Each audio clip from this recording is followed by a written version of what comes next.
Kumusta kaibigan? Huminga ng malalim at pakalmahin ang iyong puso. Maligayang pagdating sa ang lihim ng yaman, isang espasyo kung saan makikita mo ang tunay na biblikal na karunungan upang baguhin ang iyong pinansyal at espiritual na buhay. Nandito ka ngayon dahil may sumisigaw sa loob mo para sa pagbabago. Sinasakal ka ba ng mga utang? Hindi ba sapat ang pera? Pakiramdam mo ba ay may hindi nakikitang pumipigil sa iyo sa cycle na ito? Ngayon, ipapakita sa iyo ng Diyos ang tatlong espiritual na tanikala na nagpapanatili sa milyon-milyong tao na nakulong sa kakapusan at higit sa lahat kung paano ka makakawala sa kanila ngayon. Nagigising ka araw-araw na nabibigatan sa bigat ng overdue na bill, isang na maxed out na credit card, isang pangakong ginawa mo ngunit hindi mo kayang tuparin at nakakasakalang pakiramdam.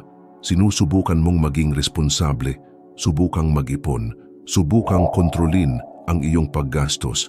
Ngunit sa katapusan ng buwan, ang resulta ay palaging pareho. Mas maraming utang, mas maraming pinansyal na pilay, higit na pagkabalisa. At pagkatapos ay dumating ang masakit na tanong na iyon, bakit palaging ganito para sa akin? Marahil naisip mo na ang problema ay isang mababang sweldo. O kaya'y ipinanganak ka sa isang mahirap na pamilya at iyon ang iyong mana. O kahit na ang Diyos ay hindi nais na ikaw ay umunlad. Ngunit kailangan kong sabihin sa iyo ang isang bagay na maaaring ganap na magbago kung paano mo nakikita ang iyong sitwasyon sa pananalapi. Ang nagpapanatili sa iyo sa utang ay hindi ang kakulangan ng pera. Ito ay isang bagay na mas malalim. Ito ay hindi nakikitang mga tanikala na nagbubuklod sa iyong isip, iyong puso at iyong mga desisyon. Ang salita ng Diyos ay nagtuturo sa atin sa Kawikaan, Kabanata 23, versikulo 7, sapagkat kung ano ang iniisip niya sa kaniyang puso, ay gayon siya. Naiintindihan mo ba ang ibig sabihin nito? Ang paraan ng pag-iisip mo tungkol sa pera, tungkol sa iyong sarili, at tungkol sa banal na probisyon ay tumutukoy sa iyong realidad sa pananalapi. Kung may kakulangan sa loob mo, ito ay nagpapakita sa paligid mo. Kung may takot, pagkakasala o pagkalito sa espiritual, ito ay nagiging walang katapusang utang.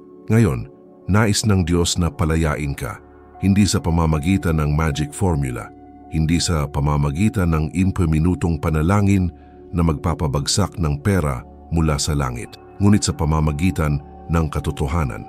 Dahil sinabi ni Jesus sa Juan Kabanata 8, versikulo 32, at malalaman ninyo ang katotohanan, at ang katotohanan ay magpapalaya sa inyo. May tatlong di nakikitang sumpa, tatlong mapanirang pattern na pumipigil sa iyong makaalis sa utang.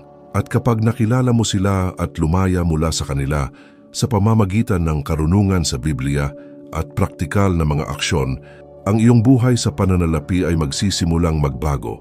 Hindi mo kailangang manatili sa cycle na ito. Hindi ka isinilang para mamuhay na nasasakal sa mga bayarin, nababalisa sa katapusan ng buwan, nahihiya na hindi maibigay sa iyong mga anak ang kailangan nila. Marami pang inihanda ang Diyos para sa iyo. At ang video na ito ay isang imbitasyon para sa iyo na buksan ang iyong mga mata at makita kung nasaan ang mga tanikala na nagbigkis sa iyo. Alam kong baka pagod ka na sa mga pangakong walang laman.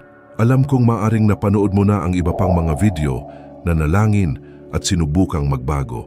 Pero iba ngayon, dahil ngayon ay makakatanggap ka ng malalim na kaalaman sa Biblia na inilapat sa iyong realidad na magpapakita sa iyo ng eksakto kung saan ka nagkakamali at kung paano itama ang iyong landas. Bago tayo magpatuloy, gusto kong gumawa ka ng isang mahalagang bagay. Isulat sa mga komento. Ngayon ay sinisira ko ang bawat kadena ng utang at kakulangan. Ipahayag ito ng may pananampalataya. Dahil ang salita ng Diyos ay may kapangyarihan at kapag nagpahayag ka ng isang bagay ng may pananalig, ang espiritual na mundo ay gumagalaw. Isulat ito ngayon. Ngayon ay sinisira ko ang bawat tanikala ng utang at kakapusan at sabay-sabay nating simulan ang paglalakbay na ito ng pagpapalaya. Sa susunod na ilang minuto, matutuklasan mo ang unang hindi nakikitang sumpa na umuubos sa iyong pera at kapayapaan. At kapag naunawaan mo ito, Maraming bagay sa iyong buhay ang magsisimulang magkaroon ng kahulugan, kaya't bigyang pansin dahil kung ano ang susunod ay maaaring eksaktong susi na kailangan mo. Ang unang invisibly na sumpa na nagpapanatili sa iyo sa utang ay may pangalan sa Biblia, ang mindset ng kakapusan. At ang pag-iisip na ito ay lubhang mapanganib dahil ito ay kumikilos ng tahimik, pinaniniwalaan kang hindi ka magkakaroon ng sapat, na palaging may kakulangan, na kailangan mong mahigpit na kumapit sa maliit na mayroon ka.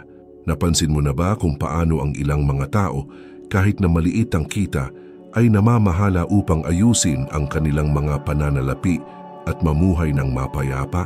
At ang iba, kahit kumikita ng maayos, laging baon sa utang. Ang pagkakaiba ay hindi lamang sa halaga ng pera na napupunta sa account. Ang pagkakaiba ay nasa mindset. Ang isang taong may kakulangan sa pag-iisip ay gumagawa ng mga desisyon batay sa takot. Pabigla-bigla silang bumibili dahil sa tingin nila ito lang ang pagkakataon. Itinatago nila ang pera sa iba dahil sa takot na mawala ito. Hindi sila makapagbigay, hindi makapag-invest, hindi makapagplano para sa kinabukasan dahil nakulong sila sa desperasyon ngayon. At alam mo ba kung saan nagmula ang mentalidad na ito? Kadalasan, ito ay nagmula sa pagkabata. Nagmumula ito sa mga pariralang narinig mo sa buong buhay mo. Ang pera ay hindi tumutubo sa mga puno. Ang mga mayayaman ay magnanakaw. Ang mga mahihirap ay palaging mahihirap. Huwag masyadong mangarap dahil ikaw ay mabibigo. Ang mga salitang ito ay pumasok sa iyong puso tulad ng mga buto, at ngayon sila ay namumunga ng bunga ng limitasyon. Ngunit ang salita ng Diyos ay nagtuturo sa atin ng ganap na kakaiba. Sa Filipos Kabanata 4, versikulo 19, nasusulat, "At ibibigay ng aking Diyos ang lahat ng inyong pangangailangan ayon sa kanyang kayamanan sa kaluwalhatian kay Kristo Jesus." Narinig mo ba yon? Lahat ng iyong pangangailangan, hindi ilan, lahat sila. Ang Diyos ay hindi Diyos ng kakapusan. Siya ay isang Diyos ng kasaganaan. Ang problema ay kung hindi ka naniniwala dito, kung nabubuhay ka sa takot sa kakulangan, gumawa ka ng mga maling desisyon. Ang mindset ng kakapusan ay nagpapahirap sa iyong paggastos. Pinapabili ka nito ng mga bagay na hindi mo kailangan dahil natatakot kang mawalan. Ginagawa nitong tumanggap ng labis na utang dahil sa tingin mo ay wala kang ibang pagpipilian. Pinapamumuhay ka nitong laging nasa gilid, laging nababalisa, laging nasa depensiba. At pagkatapos, kahit na magpadala ang Diyos sa iyo ng mga pagkakataon, hindi mo maaring samantalahin ang mga ito dahil nabulag ka ng takot. Tingnan mo, hindi ko sinasabing madaling baguhin ang iyong pag-iisip. Alam ko na kapag may overdue ka ng bayarin, kapag nagring ang telepono at ang bangko ang nangongolekta, kapag kailangan mong pumili sa pagitan ng pagbili ng pagkain o pagbabayad ng singil sa kuryente, mahirap magkaroon ng kapayapaan ng isip. Ngunit iyon mismo ang dahilan kung bakit kailangan mong simulan ang pag-renew ng iyong isip ngayon. Dahil habang iniisip mo ang kakapusan, patuloy mong aakitin ang kakapusan. Sinasabi ng Roma Kabanata 12, versikulo 2, "Huwag kayong umayon sa pattern ng mundong ito, kundi magbago kayo sa pamamagitan ng pagbabago ng inyong pag-iisip." Ang pagbabago ng isip ay hindi isang bagay na nangyayari sa magdamag, ngunit ito ay nangyayari kapag nagsimula kang magnilay-nilay sa salita ng Diyos, kapag nagsimula kang magpahayag ng mga pangako sa iyong buhay, kapag huminto ka sa patuloy na pag-uusap tungkol sa kung ano ang kulang sa iyo, at nagsimulang magpasalamat sa kung ano ang mayroon ka, may nagbabago sa loob mo. At kapag nagbago ang isip, nagbabago ang mga desisyon. At kapag nagbago ang mga desisyon, nagbabago ang mga resulta. Ngayon alam mo na kung ano ang unang sumpa, pero may dalawa pa. At ang pangalawa ay napakapangwasak na milyon-milyong tao ang nagtatrabaho sa kanilang buong buhay at namamatay sa utang dahil dito. Kailangan mong marinig ito. Kaya manatili sa akin dahil kung ano ang susunod na magbubukas ng iyong mga mata ng mas malawak. Bago ko ipakita sa iyo kung ano ang pangalawang invisible na sumpa, kailangan kong sabihin sa iyo ang kwento ng isang taong nabuhay ng eksakto kung ano ang Maaring nararanasan mo ngayon. Si Benji mula sa Cagayan de Oro ay nagsumikap araw-araw. Nagising siya ng 5 a.m., sumakay ng 2 bus para makapunta sa trabaho, nanatili ng late kung kinakailangan at hindi pumalag ng isang araw. Naisip niya na kung magsisikap siya, balang araw ay bubuti ang sitwasyon, pero hindi. Sa kabaligtaran, bawat buwan ay mas marami siyang utang. Lumaki lamang ang mga utang at ang pinakamasama, hindi niya maintindihan kung bakit. Isang araw, sa gitna ng kawalan ng pag-asa, umupo siya sa mesa sa kusina na nakalat ang lahat ng perang papel sa kanyang harapan at nagsimula siyang umiyak. Hindi ito sigaw ng galit. Ito ay isang sigaw ng kawalan ng kakayahan. Tumingin siya sa asawa at sinabing, "Hindi ko na alam ang gagawin ko. Ang hirap na hirap ako pero parang nawawala ang pera. Parang may butas sa kamay ko." At sa sandaling iyon ay may nangyari. Ang kaniyang asawa na isang babaeng may pananampalataya ay nagbukas ng Biblia at binasa ang Kawikaan, Kabanata 21, versikulo 5. Ang mga plano ng masipag ay humahantong sa pakinabang, ngunit ang bawat isa na nagmamadali sa karalitaan. And she looked at him and asked, "Benji, may plano ka ba o nagtatrabaho ka lang ng walang direksyon?" Tumama iyon sa kanya na parang palaso dahil napagtanto niya ang isang bagay na nakakatakot. Wala siyang planong kahit ano. Nag-react lang siya. Kumita siya ng pera at binayaran ang kanyang makakaya. Mayroon bang kaunting natira? May binili siya. Hindi ba sapat sa katapusan ng buwan? Nanghiram siya. Walang plano, walang kontrol, walang karunungan. At ito kapatid ang pangalawang di nakikitang sumpa, ang kawalan ng pangangasiwa. Tinatawag tayo ng Diyos na maging tapat na mga katiwala ng kung ano ang ibinibigay niya sa atin. Ang isang katiwala ay hindi isang may-ari, ngunit isang tagapangasiwa. At ang mabuting pangangasiwa ay hindi nangangahulugan ng pagkakaroon ng maraming pera. Nangangahulugan ito na alam kung saan napupunta ang bawat sentimo. Nangangahulugan ito ng pagkakaroon ng layunin. Nangangahulugan ito ng paggawa ng mulat. Hindi pa bigla-bigla mga desisyon. Sinabi ni Jesus ang talinghaga ng mga talento sa Mateo Kabanata 20. At alam mo ba kung ano ang nangyari sa aliping iyon na hindi namamahala ng maayos? Nawala siya kahit na ang maliit na mayroon siya dahil pinahahalagahan ng Diyos ang katapatan sa maliliit na bagay bago ipagkatiwala ang marami. Kung hindi mo kayang pamahalaan ang 1,000, paano mo pamamahalaan ang 10,000? Kung ginugugol mo ang lahat ng iyong kinikita ng walang kontrol, paanong ipagkakatiwala sa iyo ng Diyos ang higit pa? Ang kakulangan ng pagpaplano sa pananalapi ay nagpapanatili sa iyo sa utang dahil nabubuhay ka ng mabilis. Hindi mo alam kung magkano ang kinikita mo. Hindi mo alam kung magkano ang ginagastos mo. Hindi mo alam kung saan napupunta ang pera. At pagkatapos, kapag may emergency, wala kang ipon. Kapag dumating ang isang pagkakataon, hindi mo ito maaaring samantalahin. Palagi kang naglalaro ng catch-up, palaging nasa likod ng schedule, palaging nasa utang. Naintindihan ito ni Benji noong araw na iyon at nagsimula siyang magbago.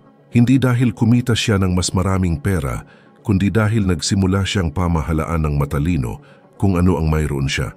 Isinulat niya ang bawat gastos, gumawa siya ng plano, pinutol niya ang hindi kailangan at wala pang 1 taon, nabayaran niya ang kanyang mga utang.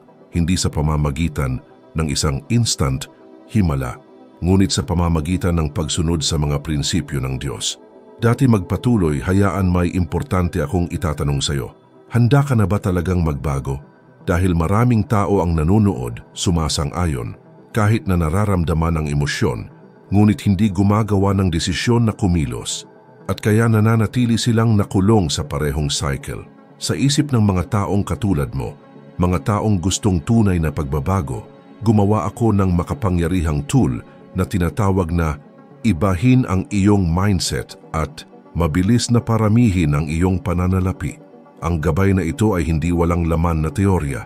Ito ay isang praktikal at espiritual na hakbang-hakbang na proseso na tutulong sa iyo na malagpasan ang mga mental block na pumipigil sa iyong umunlad, ihanay ang iyong isip sa mga prinsipyo ng Biblia ng kasaganaan, tukuyin kung saan hindi mo namamalayan ang pagdurugo ng pera at bumuo ng isang tunay na plano ng aksyon upang makaahon sa utang at magsimulang dumami. Tingnan mo, bawat araw na ipinagpaliban mo ang isang desisyon ay isa pang araw na natigil sa parehong lugar at alam mo na, nararamdaman mo. Kaya huwag mong iwanan ito para bukas. Pumunta sa unang nakapin na komento sa ibaba ng video na ito at i-download ang gabay habang available pa ito. Sapagkat ang pagkakaiba ng mga nagbabago sa mga nananatiling walang pag-unlad ay isang bagay, ang pagkilos sa tamang panahon. At maaaring ito na ang iyong sandali. Balik tayo sa pinag-usapan natin. Lumipat tayo sa ikatlong invisible na sumpa. At ang isang ito ay marahil ang pinakabanayad, ang pinakamahirap na unawain, ngunit din ang pinakamapanira sa lahat. Ito ay ang sumpa ng kamadalian, ang pangangailangan na magkaroon ng lahat ngayon, upang malutas ang lahat ngayon, upang hindi makapaghintay sa tamang panahon.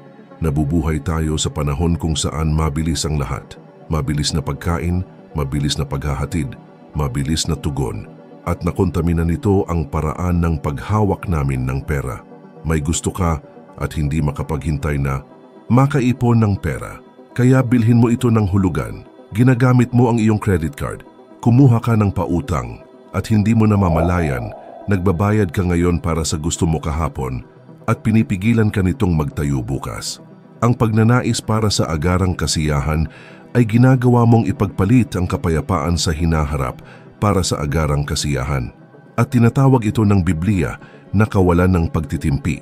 Ang Kawikaan Kabanata 20 Fimo, versikulo 28 ay nagsasabi, tulad ng isang lunsod na ang mga pader ay nawasak, ay ang isang taong walang pagpipigil sa sarili. Kapag kulang ka sa pagpipigil sa sarili, mahina ka. Anumang tukso ay magpapabagsak sa iyo. Anumang alok ay akitin ka. Ang anumang salpok ay mangingibabaw sa iyo. At alam mo kung ano ang mas nakakalungkot. Inaagawan ka ng pagiging madalian ng pagpapala ng paghahasik. Dahil para umani, kailangan mo munang magtanim. At ang paghahasik ay nangangailangan ng pasensya. Nangangailangan ito ng paghihintay. Nangangailangan ito ng pananampalataya na ang itinanim mo ngayon ay lalago bukas. Ngunit kung hindi ka makapaghintay, kung gusto mong umani ng hindi naghahasik, palagi kang nauuwi sa paghiram sa hinaharap. At iyon ay isang walang katapusang bitag.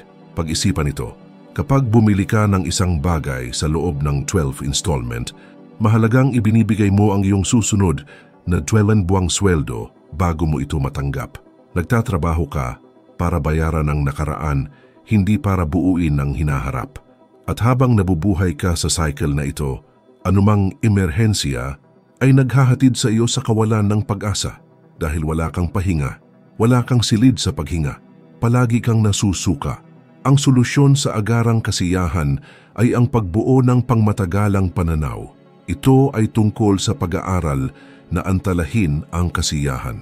Ang pag-unawa na ang hindi pagkakaroon ng isang bagay ngayon ay hindi nangangahulugang hindi mo na ito magkakaroon. Nangangahulugan ito na pinili mong magkaroon nito ng matalino sa tamang panahon, nang hindi na kompromiso ang iyong kapayapaan at kalayaan. Itinuturo sa atin ng Ecclesiastes Kabanata 3, versikulo 1, may panahon para sa lahat ng bagay at isang panahon para sa bawat gawain sa silong ng langit. May panahon para bumili, may panahon para mag-ipon, may panahon para mamuhunan, may panahon para mag-ani. Ngunit kung hindi mo iginagalang ang oras ng Diyos, kung susubukan mong ipilit ang mga bagay bago ang kanilang oras, aani ka ng pagkabigo. Kaya, paano mo masisira ang tatlong sumpang ito? Una, binabago mo ang iyong isip sa katotohanan ng salita ng Diyos. Huminto ka sa paniniwala sa kakapusan at magsimulang maniwala sa banal na probisyon. Pangalawa, ikaw ay naging isang tapat na tagapangasiwa, matalinong pagpaplano, pagkontrol, at pamamahala sa kung ano ang ibinibigay sa iyo ng Diyos. Pangatlo, nagkakaroon ka ng pasensya at pagpipigil sa sarili, natutong maghintay sa tamang panahon nang hindi nadadala ng salpok, hindi madali, hindi ito mabilis. pero pwede naman. At kapag nagsimula kang maglakad sa direksyong iyon, nararamdaman mo ang isang bagay na maaaring hindi mo naramdaman sa mga taon, kapayapaan. Kapayapaan sa pananalapi, espiritual na kapayapaan, yung feeling na ikaw ang may hawak, hindi yung mga utang, yung feeling na you are building something solid, hindi lang nakasurvive, makapangyarihan ng katotohanan na ngayon mo lang natanggap. At kung ito ay makatuwiran sa iyo, kung ito ay nagdudulot ng kalinawan sa iyong puso, mag-iwan ng isang tulad dito ngayon bilang isang paraan upang parangalan ang salitang ito. At mag-subscribe sa channel, i-activate ang bell dahil dito ay patuloy kang makakatanggap ng biblical wisdom na inilapat sa iyong buhay pinansyal. Isa itong sagradong espasyo kung saan ibinabahagi ang mga paghahayag na tulad nito upang baguhin ang mga kwento, kaya manatili sa amin. Pero tingnan mo, may isang bagay na napakahalagang kailangan kong ipakita sa iyo dahil ang pagkilala sa mga sumpa ay ang unang hakbang lamang. Ngayon ay kailangan mong matuto ng mga praktikal na estratehiya upang mailapat ito sa iyong pang-araw-araw na buhay. At iyon ang susunod, manatili sa akin. Ngayong alam mo na kung ano ang 3 di nakikitang sumpa, oras na upang matutunan kung paano lumaya mula sa mga ito sa pagsasanay. Dahil ang kaalaman na walang aplikasyon ay hindi bumubuo ng pagbabago. At gusto kong iwanan mo ang video na ito na may mga tunay na tool para baguhin ang iyong buhay pinansyal. Ang unang praktikal na diskarte ay isulat ang iyong mga paniniwala tungkol sa pera. Kumuha ng panulat at papel ngayon at isulat kung ano ang tunay mong pinaniniwalaan. Mahirap makuha ang pera. Hinding-hindi ako yayaman. Walang pakialam ang Diyos sa pera. Isulat ang lahat ng ito. At pagkatapos, kunin ang Biblia at hanapin ang mga talatang sumasalungat sa mga kasinungalingang ito. Dahil hanggat hindi mo ihaharap ang iyong mga paniniwala sa katotohanan, patuloy nilang kontrolin ang iyong mga desisyon. Pangalawang diskarte, lumikha ng isang simpleng plano sa pananalapi. Hindi mo kailangan ng anumang komplikado. 3 bagay lang ang kailangan mong malaman: kung gaano karaming pera ang pumapasok, magkano ang lumalabas, at kung saan ito napupunta. Isulat ang lahat sa loob ng isang buwan, bawat kape, bawat biyahe, bawat bayarin. Sa pagtatapos ng buwan, magkakaroon ka ng totoong snapshot ng iyong buhay pinansyal at pagkatapos ay maaari kang gumawa ng matalinong mga pagpapasya. Pangatlong diskarte, matutong maghintay. Kapag nakaramdam ka ng pagnanais na bumili ng isang bagay, maghintay ng 7 araw. Kung pagkatapos ng 7 araw sa tingin mo ay kailangan mo pa rin ito, maaari mo itong suriin. Ngunit kadalasan, malalaman mo na ito ay isang salpok lamang at iyon ay makatipid sa iyo ng maraming pera. Ika-4 na diskarte, simulan ang ikapu at pagbibigay ng mga handog. Alam kong maaaring iniisip mo, ngunit halos wala akong sapat para sa aking sarili, paano ako makakapagbigay? Ngunit hinahamon tayo ng salita ng Diyos sa Malakias, Kabanata 3, versikulo 10. Dalhin ninyo ang buong ikapu sa kamalig at subukin ninyo ako dito, sabi ng Panginoong makapangyarihan sa lahat, at tingnan ninyo kung hindi ko bubuksan ang mga pintuan ng tubig sa langit para sa inyo. Pinararangalan ng Diyos ang mga nagpaparangal sa Kanya. At kapag nagbigay ka ng may pananampalataya, sinisira mo ang diwa ng kasakiman at kakapusan.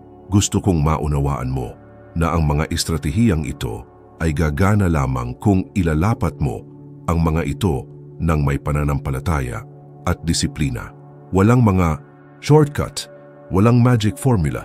Ang umiiral ay ang pagsunod sa mga prinsipyo ng Diyos at patuloy na gawain.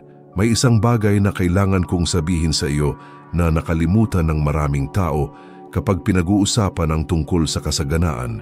Kailangan mong matutong magpasalamat sa kung ano ang mayroon ka na, dahil ang pasasalamat ay isa sa pinakamakapangyarihang susi para masira ang mindset ng kakapusan. Alam mo ba kung bakit maraming tao ang nananatiling mahirap kahit na mas malaki ang kita? Dahil hindi sila nakukontento. Lagi nilang gusto ang higit pa, palaging nararamdaman na may kulang sila. Laging tumutok sa kung ano ang wala sa kanila sa halip na magpasalamat sa kung ano ang mayroon sila. At ito ay lumilikha ng isang siklo ng patuloy na kawalang kasiyahan. Sinasabi ng Filipos Kabanata 4, versikulo 11, natuto akong maging kontento anuman ang mga kalagayan. Si Paul na sumulat ng mga salitang ito ay nakulong nang sabihin niya ito. Wala siyang kayamanan, walang ginhawa, walang kalayaan, ngunit nagkaroon siya ng kasiyahan. At ang kasiyahang ito ay hindi nangangahulugan ng kasiyahan. Nangangahulugan ito ng panloob na kapayapaan habang nagtatrabaho ka upang lumago. Kapag nagpasalamat ka sa Diyos para sa tinapay ngayon, sinasabi mo, Panginoon, nagtitiwala ako sa iyo. Alam kong ibibigay mo rin ang bukas. At ang pagtitiwala na ito ay nagpapalaya sa iyo mula sa pagkabalisa na nagpapagawa sa iyo ng masasamang desisyon. Huminto ka sa pagbili dahil sa desperasyon. Huminto ka sa pagtanggap ng anumang mapangabusong kondisyon dahil desperado ka na. Makakakuha ka ng kalinawan. Gusto kong mag-ehersisyo ka ngayon. Mag-isip ng 3 bagay na pinasasalamatan mo ngayon. Maaring ito ay ang iyong kalusugan, iyong pamilya o ang bubong sa iyong ulo. At salamat sa Diyos dahil kapag inilipat mo ang iyong focus mula sa kung ano ang kulang sa iyo, sa kung ano ang mayroon ka, may nagbabago sa loob mo. Nawawala ng kapangyarihan ang kakapusan, lumalago ang pananampalataya. At nagsisimula kang makakita ng mga pagkakataong hindi mo nakita noon. Higit pa rito, ang pasasalamat ay nagiging mapagbigay sa iyo. At ang pagkabukas palad ay isang biblikal na prinsipyo ng pagpaparami. Sinasabi ng Lucas Kabanata 10, versikulo 38, magbigay kayo at kayo'y bibigyan. Kapag nagbigay ka kahit kaunti, sinisira mo ang diwa ng kasakiman. Ipinapahayag mo na hindi ka kontrolado ng pera. Malaya ka. Ngunit makinig, ang pagkabukas palad ay hindi tungkol sa pagiging irresponsable. Hindi ito tungkol sa pagbibigay ng wala sa iyo at sa pagkakautang para makatulong sa iba. Ito ay tungkol sa pagbibigay ng matalino sa tamang panahon mula sa ipinagkatiwala sa iyo ng Diyos. At kapag ginawa mo iyon, pinararangalan ka ng Diyos. Siya ay dumami, hindi palaging sa paraang inaasahan mo, ngunit pinararangalan ka niya. Ang isa pang mahalagang bagay, ang kasiyahan ay hindi nangangahulugan na hindi mo maaaring hangarin ang kaunlaran. Siyempre kaya mo. Nais ng Diyos na lumago ka, magkaroon ng kasaganaan, maging isang pagpapala. Ngunit ang pagkakaiba ay hindi ka desperado. Hindi ka handang gumawa ng anuman, tumanggap ng anumang alok, mabaon sa utang hanggang leeg para lang magkaroon ng isang bagay ngayon. Ikaw ay nasa kapayapaan, nagtitiwala, nabubuksan ng Diyos ang tamang mga pintuan sa tamang panahon. At kapag namumuhay ka ng ganoon, malaya sa pagkabalisa, malaya sa kawalan ng pag-asa, malaya sa paghahambing ng iyong sarili sa iba, gumawa ka ng mas mahusay na mga desisyon, mas malinaw ang nakikita mo. Sinasamantala mo ang mga tunay na pagkakataon, hindi ang mga bitag na nakakubli bilang mga pagkakataon. Kung sa palagay mo ay kailangan mong linangin ang higit na pasasalamat at kasiyahan sa iyong buhay, isulat sa mga komento, nagpapasalamat ako sa lahat ng ibinigay sa akin ng Diyos. Gawin mo na ngayon dahil ang deklarasyon na ito ay nagbabago sa iyong puso at kapag nagbago ang puso, nagbabago ang buhay. Sige, nagpapasalamat ako sa lahat ng ibinigay sa akin ng Diyos. Ngunit may isang bagay na hindi ko pa sinasabi sa iyo at ito ay mahalaga sa pag-unawa kung paano makaahon sa utang minsan at para sa lahat.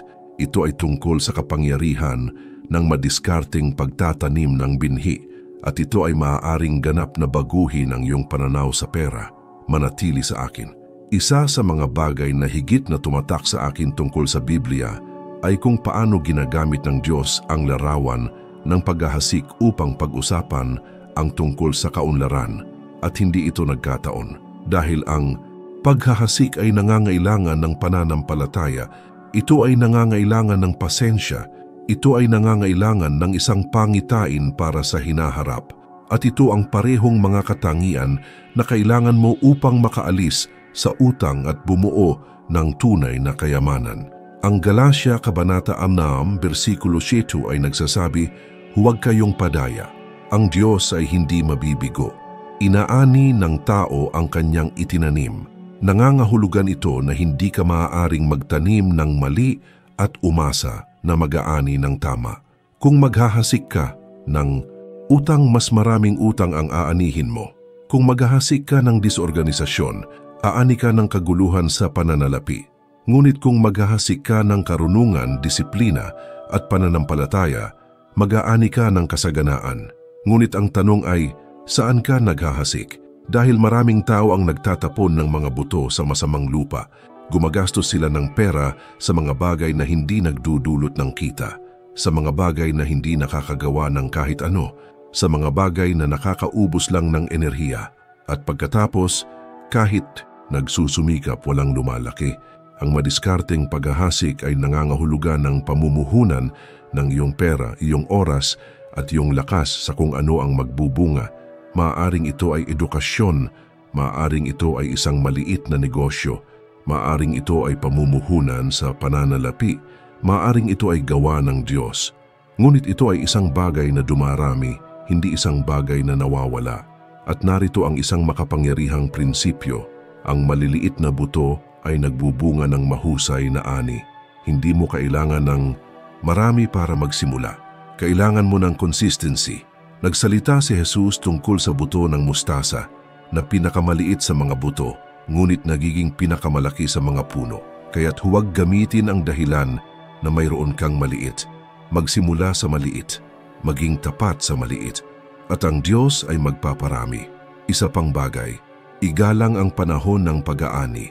May mga taong nagtatanim ngayon at gustong umani bukas, at kapag hindi nila nakita ang agarang resulta, sumusuko sila. Ngunit ang bawat buto ay may oras ng pagtubo.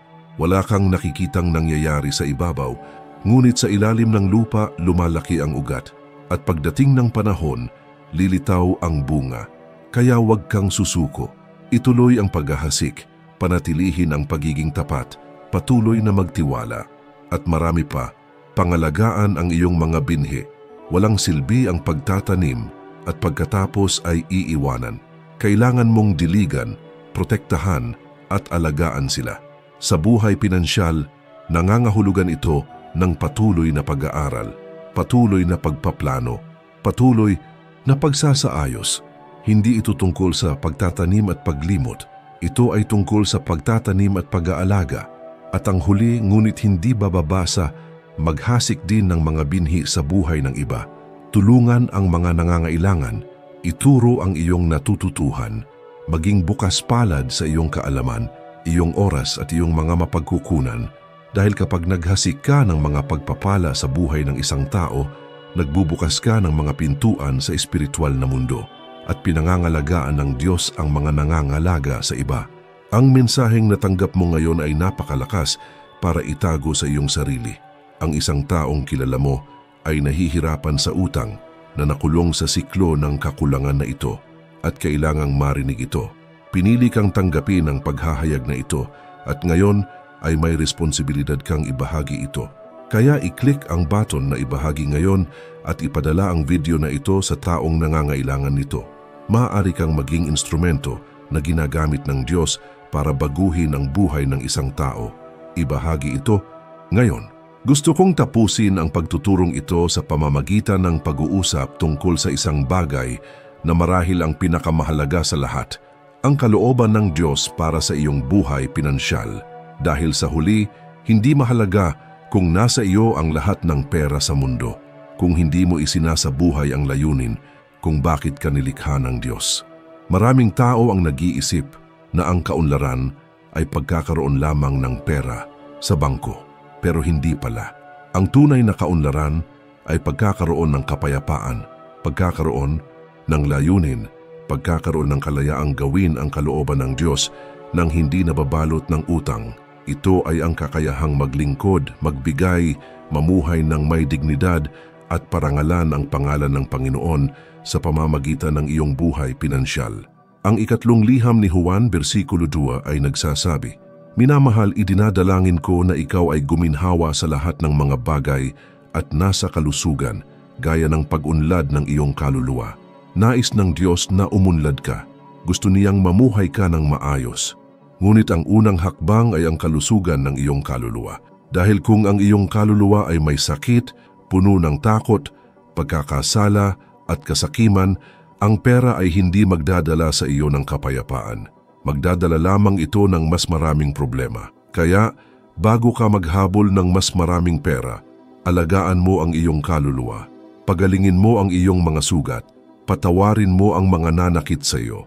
Ilabas ang sama ng loob. Basagin ang naglilimita sa mga paniniwala.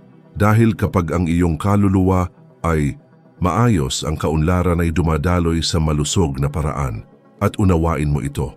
Ayaw ng Diyos na maging alipin ka ng pera. Gusto niyang maging malaya ka. Malayang pumili kung saan magtatrabaho, kung paano mamuhay, kung ano ang gagawin sa iyong oras. At ang kalayaang iyon ay dumarating lamang kapag wala kang utang sa sinuman. Sinasabi ng Roma Kabanata 13, Talata 8, huwag kang magkaroon ng utang kaninuman.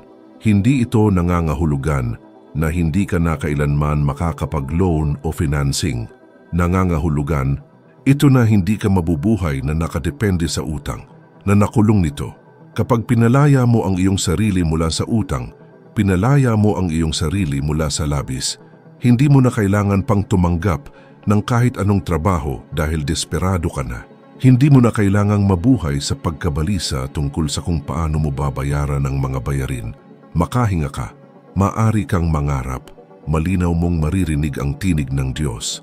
At gusto kong sabihin sa iyo ang isang bagay na marahil ay walang nagsabi sa iyo, magtatagumpay ka. Maaring hindi ngayon, maaring hindi ito ang paraan na iyong naisip. Ngunit kung ilalapat mo ang mga alituntuning ito, kung mangako ka sa karunungan sa pananalapi, kung ikaw ay nagtitiwala sa Diyos at nagtatrabaho ng may disiplina, ikaw ay makakawala sa utang. Ikaw ay uunlad. Mamumuhay ka sa masaganang buhay na inihanda ng Diyos para sa iyo. Huwag kang susuko. Hindi mahalaga kung ilang beses mo nang sinubukan at nabigo. Hindi mahalaga kung magkano ang iyong utang. Hindi mahalaga kung gaano ito imposible. Sa Diyos lahat ng bagay ay posible at kasama mo siya sa paglalakbay na ito. Tingnan, isang mabilis ngunit mahalagang paalala. Kung talagang gusto mong baguhin ang iyong buhay pinansyal sa praktikal at espiritual na paraan, huwag kalimutang i-download ang material na nabanggit ko noon. Ang Transform Your Mindset and Multiply Your Finances Quick ay maaaring maging tool na makakatulong sa iyong maisagawa ang lahat ng ito sa isang organisado at epektibong paraan. Ang link ay nasa unang nakapin na komento sa ibaba ng video na ito.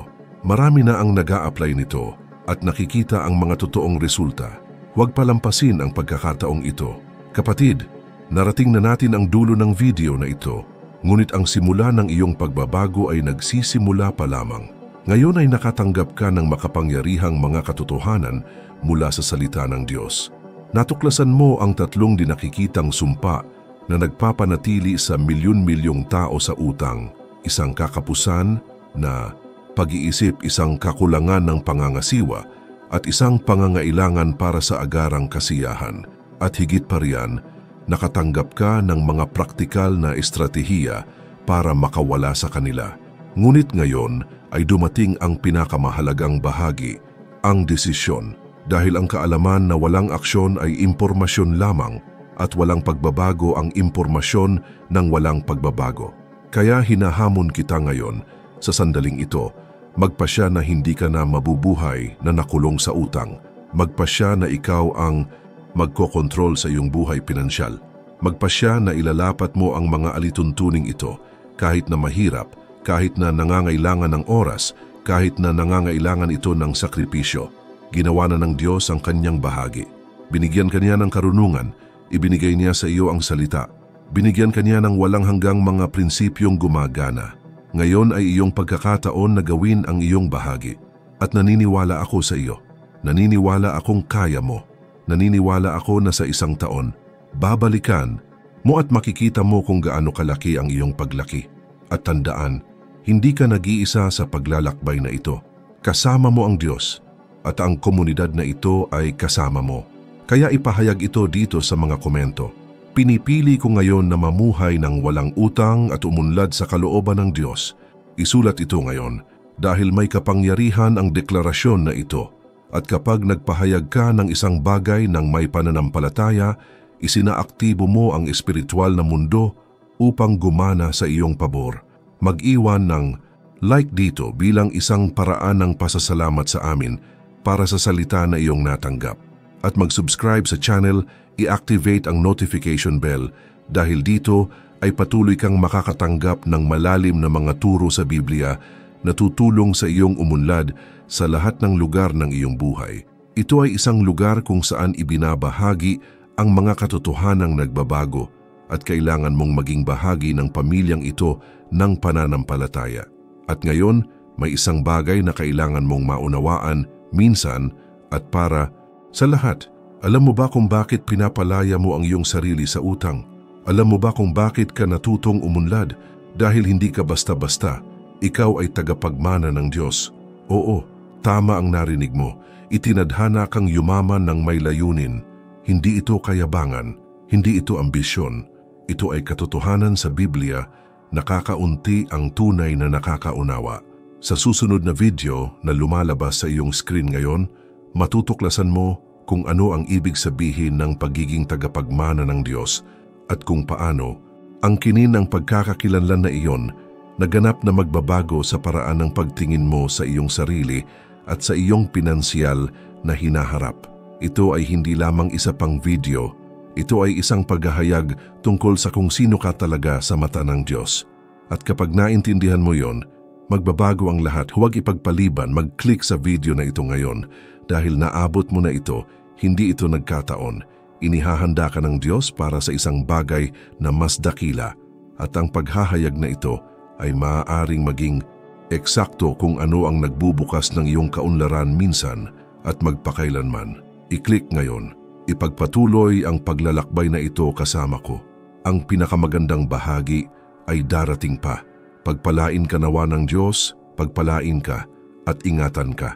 At ang kapayapaan ng Panginoon ay laging sumainyo. Hanggang sa susunod na video kapatid, sumainyo ang Diyos.